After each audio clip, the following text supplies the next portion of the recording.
Hello guys, Eyeduka is back. I think now is the best time to make this video. After 700 hours in Throne of Liberty, I think it's fair to say that I learned the concept of the game. So this video is mostly for new players or people who are not sure if they want to try out the game. And it's actually not just one advice, but a couple of different advices that may help you make that decision. You know, do you want to try it, or maybe it's really not for you? I've played other games that are worse. This one is not that bad, but still you got some grind. And technically the worst part of the grind is not that it's too long, but rather very repetitive. It's not that exciting, and it's very much kind of the same thing you're gonna be doing, just not for extremely long time, but you're still gonna be repeating it for a while. And things are somewhat grindy. For instance, you need to upgrade your items, and you gotta either drop those pieces to upgrade them, or you're gonna have to pretty much sell other things to make Lucent and buy it with Lucent. Either way, it's gonna take some time. The other thing is that, you know, even if you have money, even if you decide to just swipe and just pay to win, there's still things that you're gonna have to grind. Now, if you swipe a lot, you can technically get a lot of Solent, which is kind of like gold, and skip a lot of the grind, but you're still gonna have to grind some things. For instance, some of these materials, like dust, for example, you can't really buy it. You can technically buy different versions of these gems that you're gonna need for real money, but things like dust or the polished crystals, things like that, you're gonna have to actually play the game. But it's really not that scary, to be honest. It's gonna take you some time, but not too much. And if you don't swipe, then it becomes significantly more grindy, especially the fact that you're gonna need a lot of Solent. One of the things you're gonna spend a lot of Solent is, at some point, you're gonna start upgrading your storage space. And this is gonna cost a lot. As soon as you go above 200, you're probably gonna spend hundreds of millions on Solent just for that. And also, if you're not spending real money, then you're gonna need a lot of Solent as well, and these materials, just to make these growth stones, which actually serve as upgrading materials. So that's gonna cost a lot as well. And this is pretty much the grindy part of the game. And that's just for one build. Keep that in mind. If you wanna have multiple different builds for multiple classes, that's gonna take just tremendously more time. Just to keep that in mind. My second advice, in the beginning of the game, you can try a couple of weapons, and maybe even a bit further down the line, you can continue to play around and test different weapons, but try to make that decision as soon as possible, because another thing that's gonna keep you away is if you keep changing your weapons, you're gonna have to level different skills, basically. So you got the skills here, and they have levels. And if you change those weapons, for instance, a lot of these are already maxed out. If I change to, let's say, crossbow, you see all of these skills are the lowest level. The green is the lowest level. If I change to crossbow right now, I'm gonna have to grind a lot of these skill books. And the skill books, you can actually craft them as well, but they also cost a lot. So you just imagine you're gonna need a lot of these, like maybe hundreds. Just imagine just getting like 50 of the blue ones, like 100 of the blue ones is just about 1 million. However, at some point, you're going to go to the epic ones, and then 100 of the epic ones cost almost 15 million. So basically, try to decide what kind of class you want to play. You can actually check some videos of different classes. If you watch some of my videos already, you know that I'm playing as a tank, so you can check that out as well. If you like tanks, you can go for it, but just decide as soon as possible. The next thing I want to say, it's actually pay to win game. If you didn't know that, it's pretty much very pay to win. Now, some people say it's not a big deal because technically, like I said, it's not too grindy, but I would say that we have one of the worst aspects of pay to win is the fact that you can literally just buy any item in the game with real money, almost any item, at least the most important items. And this is, for me, the biggest pay to win aspect that a game can have, is the fact that the action house, unlike other games, it's using the premium currency instead of the in-game currency. Like you see, this is the in-game currency right here, the Solent. It's like gold in other games. And Lucent is the premium currency that you can buy directly with money. And you cannot convert those interchangeably just like other games. You could technically convert Lucent to Solent, but the other way around is way more difficult, and it requires a lot of extra steps. So generally speaking, the action house uses the premium currency, and if you just come in here, and if you're a pay-to-win player, obviously this is great for you because you can just buy Lucent and buy almost any item. You can literally just gear up your character almost completely, and on top of that, you can help yourself by just buying some of these materials as well to upgrade some of the items. You're gonna have to grind some other things as well, but this is gonna save you a lot of time in the long run, because you're gonna save a lot of time. Instead of grinding for Solent, you just ignore the Solent requirement, basically, because you can just have an indefinite amount of Solent if you decide to just spend a lot of money on the game.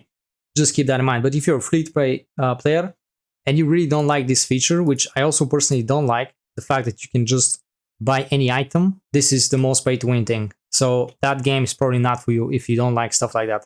So the next advice I got for you guys, as soon as you can, early on, just find yourself a decent guild and play with the guild, because it's very beneficial for you to actually have a guild. Now the game is not exactly very social, but at least the guild provides you with another layer of kind of social interaction with other people.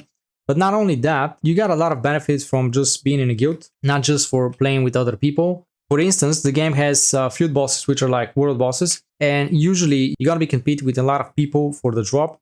The drop is not personal, it's based on contribution, so the chance of getting a decent item from there is actually very low. However, with the guild, every single week, if the guild is high level, you're gonna have 7 boss kills per week. That's the maximum limit right now, and you can just do them anytime, right? So if you have a decent guild, they'll probably be doing these every single week. And why is this so good? You can do any of the field bosses except arch bosses, which is like super hardcore boss, like the biggest boss in the game, and they drop the best items, but you can only do them outside. However, you can still do any of the field bosses just personally with your guild, which means you could be just 15, 20 people, and basically you're gonna share the loot with those 20 people instead of with 200 people. And also, if the guild is very decent, they're probably gonna have very good loot distribution system, so you have much higher chance of getting some decent item. And some of these items are still best in the game. Obviously, after the big update, you know, you're gonna have a new boss and stuff like that. But generally speaking, I would assume it's gonna be the same thing. So yeah, just find yourself a decent guild.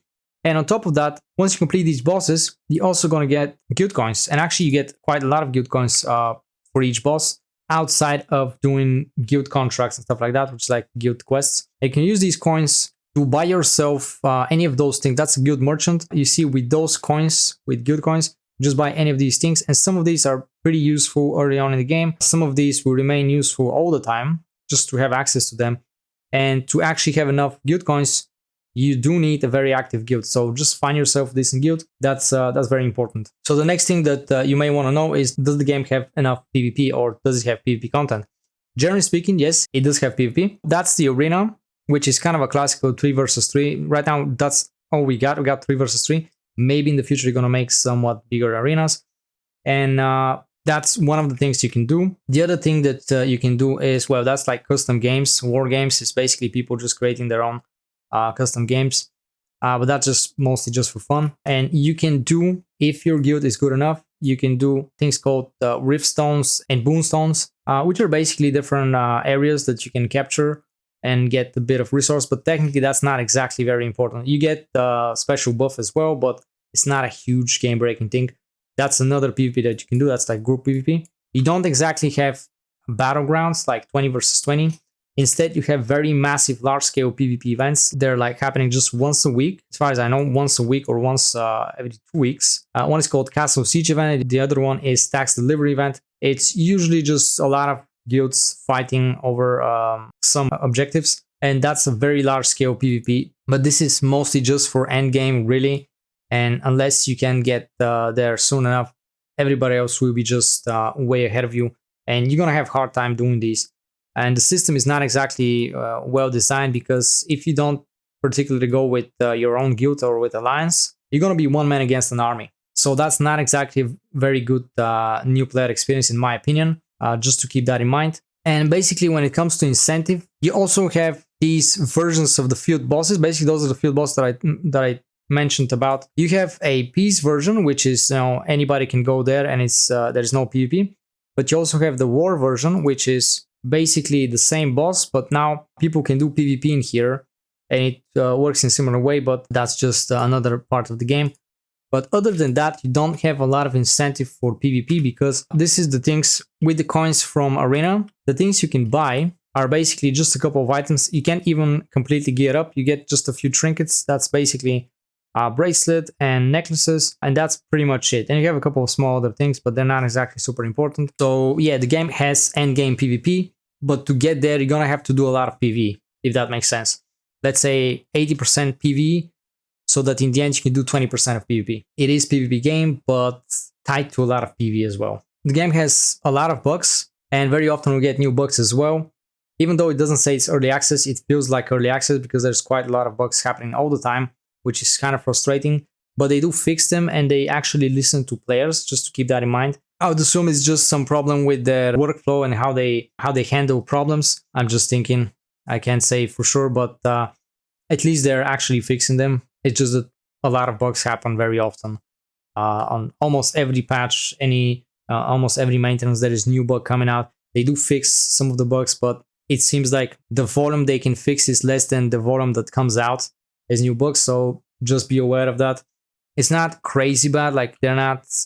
Some of them are game breaking, but they tend to fix them relatively fast. And part of the bugs, I'd say, maybe not exactly a bug, but more like issue with servers and with the server provider is basically you get random disconnections very often. But it's not exactly the worst thing, but definitely could be better. Also, another thing about PvP, if you plan on doing any PvP at all, it's better to build your character from the start with the idea of PvP, because gearing up and grinding for all these pieces is relatively difficult and expensive, and it takes a lot of time. Generally speaking, you can do PvE with PvP gear, but you cannot do PvP with PvE gear, if that makes sense. So it's better to just get PvP gear and have access to all the content, because if you go straight with PvE gear and try to do PvP, you're going to have a lot of trouble, and you may think that you're very well geared, but others will kill you much more easily because your build is just not exactly the most optimal for PvP. So that's going to help you save a lot of time in the future.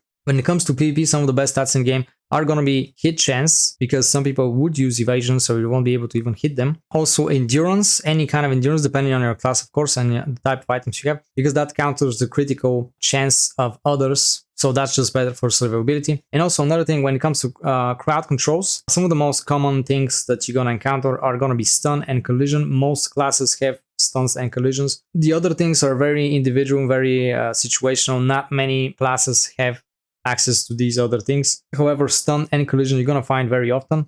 And obviously you want to try to stack as much stun and collision resistance as possible if you're planning to go for PvP build. This is actually a PvE build, so that's why you see very low resistances here, but that's important. And you can stack that from many sources, so that's just, obviously for a different video. On the other side, you also want to have high stun chance and collision chance if your class has access to these crowd controls. So you got to refer to a build guide. I'm going to just drop a link from the websites that I'm looking at when I'm trying to build a class. So you can just check them out and see what works best for you. Another thing to keep in mind is the player count in Throne of Liberty is already very low for just a couple of months on the global version. The game is losing a lot of people every single month. All the problems are related together and people just don't like many different aspects of the game. In the long run, we can't really say. A lot of people think that the game will die in a short period of time.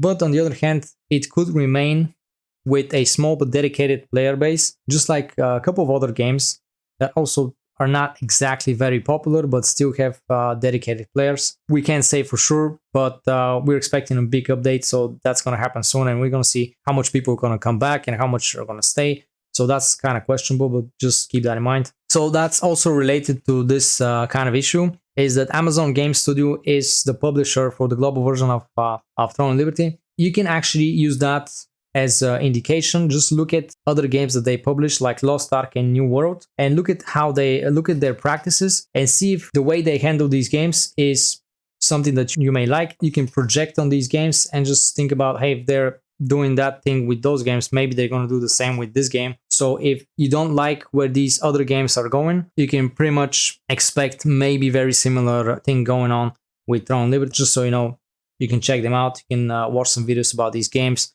if they're still running. As far as I know, they all have pretty bad performance already. Just in a couple of years, they lose the majority of the player base. So that's not a very good thing, but I had to say it, had to put it out there. Throne of Liberty has two versions available. One is the Korean version and the other one is the global version. So I play on the global, but the Korean one is actually ahead with a couple of updates. It's actually more content out there. As of the time of making this video, it's still like that. The problem comes from, generally speaking, I'd say content creators who kind of spoil the content for the global version, because there's a lot of people who make content based on the Korean version and they project it on the global version. So that's kind of a spoiler for the game. And in my opinion, this ruins the experience a lot, mostly for the global player base. Just to keep that in mind, if you're looking at some videos, there's no distinction. Basically, if you're looking at videos on Twitch or YouTube, it doesn't really say that this is the Korean or the global version. It just says Throne of Liberty. So you don't know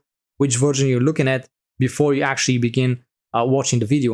And this could both spoiler the game for you, but at the same time, it creates some sort of toxic environment where a lot of people expect you to know everything before it's even released. Just keep that in mind. They are trying to catch up to it and have just one version of the two games, but it's still like that up until now. So we'll see if that changes in the future. Here in the upper corner, you see things like dimensional contract tokens. You got token 1 and token 2. You got abyssal contract tokens. You also have resistance contracts. You see, so that's limit of 60. The current contract that you can obtain has limit of 5. The dimensional contract tokens recharge daily with 900, both of them. And the abyssal contract tokens, you get them from many different sources altogether. This is generally a limitation system. It's kind of a fatigue or energy system, which is similar to the way mobile games are designed. So you have limits per day. You can't really grind indefinitely.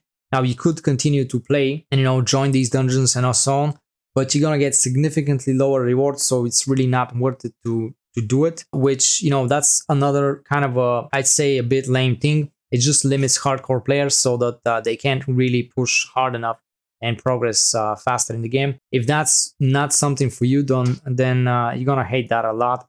I know some people don't like it. For me, it's okay because I'm also making videos. I don't really have that much free time to just play the game.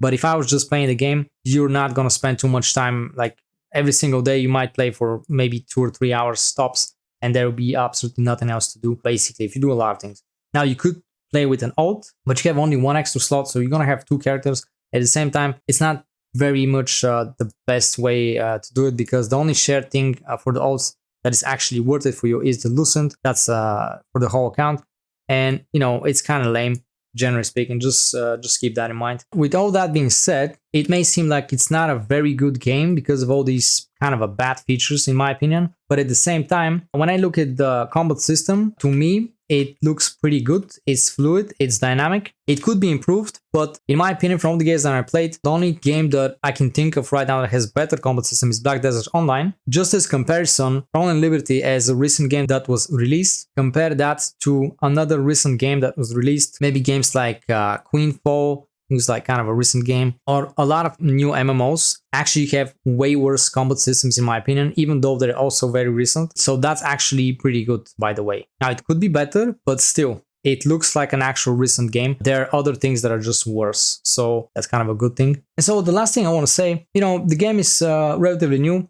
Just give it a time, be patient, don't be hasty, don't rush it too much, take your time, just have patience.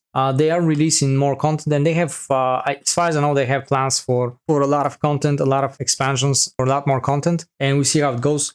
If you need a break, just go for it. It's not a big deal. You know, most games these days are like that. You play for a while, it gets boring, go back and forth, try some other game, and then you go back to it. You know, a lot of games are like that. Even some of the best games are getting into this kind of circle, so it's not really such a big deal, generally speaking. Personally, I will continue to play the game for the upcoming months, I guess. I'm gonna check the new big update. We're gonna have this new expansion, basically, Wilds of Talandre. We'll see how it goes, we'll see how it performs the first couple of months, and then from that point onward, I will decide whether I'm gonna continue or not. We'll see how people feel about the game, and so on. So that's gonna be for this video, guys. If you enjoyed this content, subscribe for the channel. It's free, but it helps me a lot. And I'll continue to make more videos about MMO games, so stick around. Thank you guys for watching, and see you next time.